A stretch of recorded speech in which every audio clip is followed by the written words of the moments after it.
हेक्टरी जी काही त्यांनी केले ती किती असायला पाहिजे? 1 लाख रुपये असायला पाहिजे. 50,000 रुपये सगळ्यांनी. या 2 मागण्या आपण पहिल्या आता त्यांच्याकडनं करून घेऊ. बाकीचं पीक विम्याचे तर आनंदच आहे, ती सुद्धा मोठी फसवणूक आहे. प्रधानमंत्री खरं म्हणजे आता त्यांनी मराठवाड्याचा दौरा केला पाहिजे. पंतप्रधान आता मराठवाड्यात आले पाहिजे. आता तो जो काय उत्सव बित्सव करतात ना, हे बघा इकडे कसा आक्रोश चाललेला आहे.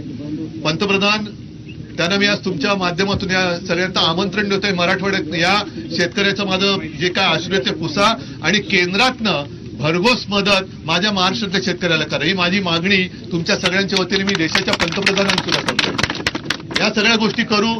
जसं मी सांगितलं की जर रस्त्यावर उतरण्याची वेळ आली तर मी तुमच्या सोबत खांदा लावून रस्त्यावरती उतरल्याखाली राहणार नाही. पण तुमच्याकडनं मला एक वचन पाहिजे. देणार? काय वचन? मला एकच वचन पाहिजे. आत्महत्या करण्याचा विचार आणायचा नाही मनात. मंजूर आहे? कारण हे बघितल्यानंतर जीव असा कासावीस होतो. घरं उघडी पडतात. घरातला करता कोण मुलगा असेल, पती असेल, वडील असतील, निघून गेल्यानंतर घराने करायचं काय? तर कृपा करून खचून जाऊ नका. आत्महत्येचा विचारही मनाला शिवू देऊ नका.